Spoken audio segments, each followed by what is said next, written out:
So I talk a lot about the upsides in real estate and short-term rentals, and that's because I'm super bullish and I think it's got a lot of room to run, especially if you're in the right market. But there's a couple areas that maybe we need to be a little more careful about. One of those is lease arbitrage. There are some more potential downsides that I want to bring up this week. Welcome to Short-Term Rental Riches, where we'll discuss investing in real estate, but with a specific focus on short-term rentals to help you build wealth faster with as little headache as possible. So if you guys have been listening to the podcast for a while, you know that I mainly own all of my properties, but I did do a lease arbitrage deal with 10 apartments. It's actually working out very, very well, although we have had a few issues. And I was watching a popular YouTube channel, Airbnb Automated, recently. Not sure if you've seen it, but a guy named Sean runs it, and he exclusively does lease arbitrage. So he knows this much better than I do. I think he has over like 100 properties or something. And so he has good advice on the operational side on how to run lease arbitrage deals. Now, he's not an investor in these properties, and as you guys know, I am an investor at heart, and that's what we talk about almost exclusively on this channel. But I did happen to do this lease arbitrage deal, and he brought up some good points as to why lease arbitrage might not be looking so bright in the future. So I want to talk about some of those main points, a couple of which are actually sort of affecting me right now with my lease arbitrage deal. So let's just jump into the first one. What happens if a landlord doesn't fix big maintenance issues? Well, we can have this in our lease, right? And I hope that you do if you have a lease arbitrage deal out there. But even if we have it in the lease, it doesn't mean that the landlord's going to fix it like overnight. I can tell you this property that I leased, these 10 units, it's in a really cool historic building. It was like 90% renovated. But the part that wasn't renovated, well, we're having a couple challenges with, and it's getting delayed and it's preventing us from being able to rent some of the units. I don't know when they're actually going to be able to be rented out. There's some noise issues and stuff like that. The good news is I have a good relationship with the owner, and so I'm not paying for those leases while I'm not able to rent them out. But this has taken a long time, and now if you're in a lease deal with an owner that maybe isn't so easy to work with, he could kind of run you out of that deal, right? So we can kind of relate this to rent control. If you've studied rent control before, you know it usually doesn't work out. And yes, they did just pass it statewide in California, which is where I'm originally from.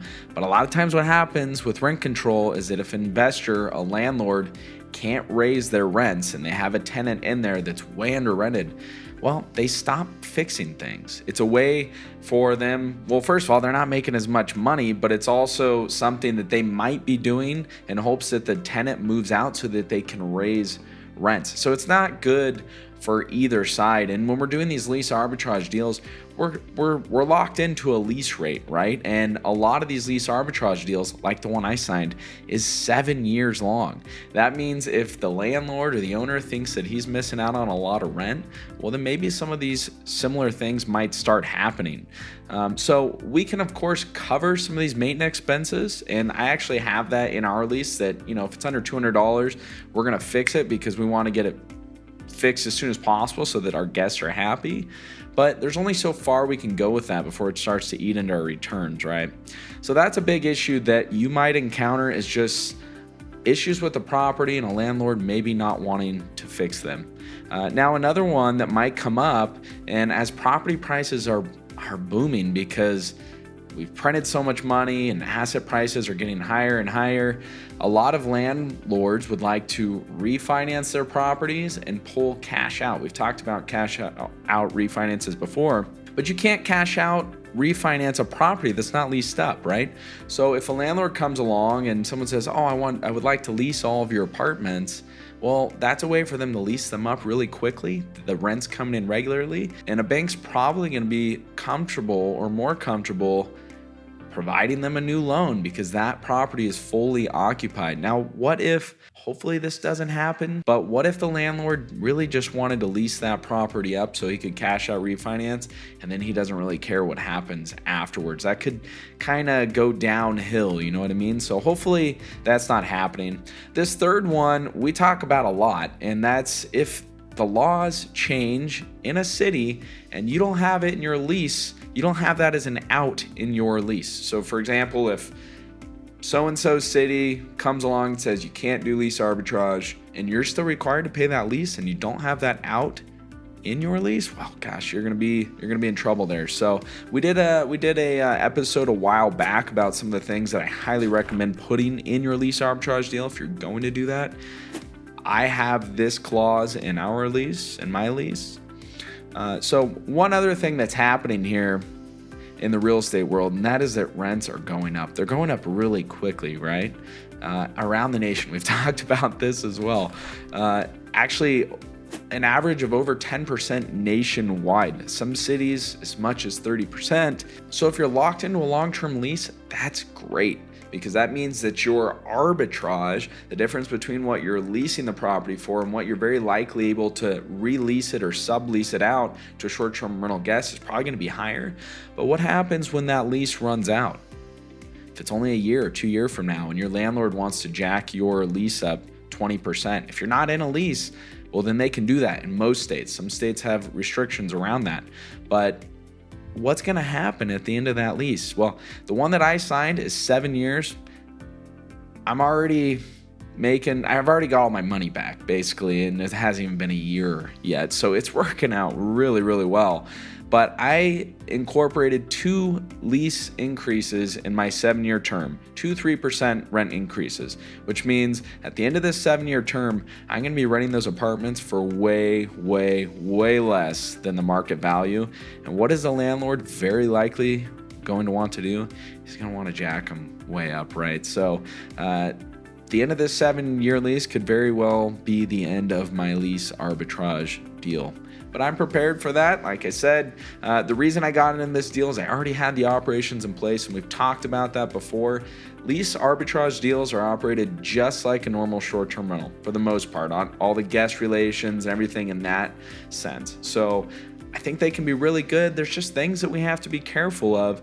And with rents rising like this, maybe they're not going to be as lucrative as a lot of us maybe wanted them to be. So lastly, again, I got some of these points from Sean on Airbnb Automated. He does have a lot of good content on his YouTube channel, so check it out if you haven't already. And he said that he's making about 25 to 27% on his money. Now, I can tell you, I'm making more than that.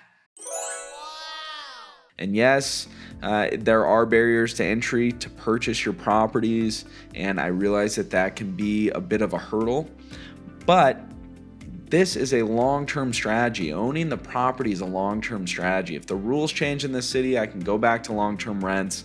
If the rents rise really high, well then good for me, good for all of us that actually own the property, because we can charge higher rents.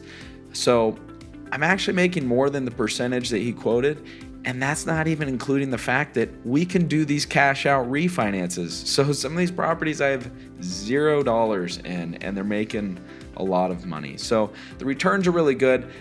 I'm not saying lease arbitrage doesn't have a space in your portfolio, or if you already have the operations set up, and it could be a really good way to get started. Just keep in mind the future outlook maybe doesn't look as bright as it used to. And you've got to think in the very end of this is this a long-term solution? We know it's not really an investment, right? We're not actually owning anything. If you stop leasing those properties, well, then you're going to stop making money. Whereas if you own the properties, you're going to continue to have tenants in there. You're going to continue to build wealth. So that is the ultimate goal. I know it's not super easy to get into that. We've got that initial hurdle of coming up with our down payment, but you can definitely do it if you haven't yet. So just want to bring up some of these points, and I don't want to intimidate anyone from getting in the short-term rental world, because I think it's fantastic. I'm super bullish on it. And so until next time, have a wonderful day.